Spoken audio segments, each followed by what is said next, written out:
Hello student, welcome to Barakpur Senate Public Higher Secondary School. I am Tabassum Ara. I am assistant teacher of Hindi. विषय हिंदी, कक्षा 5, पाठ 14, चमड़ी जाए पर दमड़ी ना जाए। पाठ परिचय। प्रस्तुत पाठ के माध्यम से हमें यह बताया गया है कि हमें खाने पीने, पहनने और खुद को स्वस्थ रखने में किसी भी तरह की कंजूसी नहीं करनी चाहिए, क्योंकि ऐसा करके हम अपने साथ ही बेईमानी करते हैं। पाठ का सारांश। इस पाठ में कंजूस सेठ जी को 2 पैसे का घाटा हो जाता है। वह आधी रात तक लालटेन जलाए बैठे रहे और हिसाब किताब करते रहे, परंतु उन्हें 2 पैसे के घाटे का अंतर समझ नहीं आया।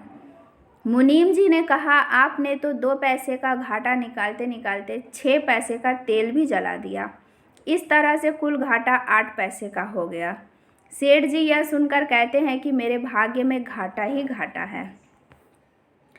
सेठ जी दोबारा बही खाता लेकर हिसाब जोड़ते हैं। इतने में उनके पेट में दर्द होने लगता है। मुनीम जी ने उन्हें सोडा पीने की सलाह दी, जो कि 10 रुपए की थी। सेठ जी ने आधा सोडा पीकर आधा वापस करने के लिए कहा। सोडा पीने के बाद भी पेट दर्द ठीक नहीं होता है। मुनीम डॉक्टर को बुलाने के लिए पूछता है और बताता है कि डॉक्टर की फीस 100 रुपये है। 100 रुपये फीस की बात सुनकर सेठ जी कहते हैं कि डॉक्टर बुलाने से अच्छा है कि मुझे मर जाने दो, परंतु पहले यह बताओ कि मरने में कितना खर्च होगा। मुनीम जी बताते हैं कि मरने में इससे अधिक खर्च होगा। यह सुनकर सेठ जी कहते हैं कि जीवन भर डालडा खाया तो चिता देसी घी से फूकने की कोई ज़रूरत नहीं है। 10 क्विंटल लकड़ी की जगह 2 क्विंटल लकड़ी से काम चला लेना। मरने से पहले वह सेठानी को बुलाकर कहते हैं कि अब मैं मरना चाहता हूँ, क्योंकि जीने में ज़्यादा खर्च है और मरने में जीने से ज़्यादा लाभ है। सेठ जी सेठानी से कहते हैं कि मेरे मरने के बाद तुम सारे खर्च अपने हाथों से करना। इस मुनीम के बच्चे को चाबी कभी मत देना। अच्छा, अब मैं चला। सेठानी रोने लगती है। मुनीम सेठानी से सेठ को फूकने का प्रबंध करने को कहते हैं।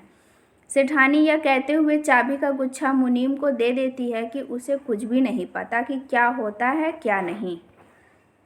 मुनीम जैसे ही चाबी का गुच्छा लेते हैं, सेठ जी उठकर बैठ जाते हैं और कहते हैं, धत तेरे की, मैंने कहा था कि चाबी मुनीम को मत देना, वह ज़्यादा खर्च कर देगा। जब मेरे मरने पर भी 50 रुपये खर्च होंगे तब तो मैं जिंदा ही रहूँगा, क्योंकि जिंदा रहने में ही ज़्यादा लाभ है।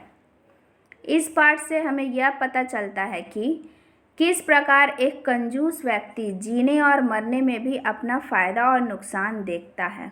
वह पैसे बचाने के लिए मरने को भी तैयार है और पैसे बचाने के लिए जिंदा रहने को भी तैयार है। धन्यवाद।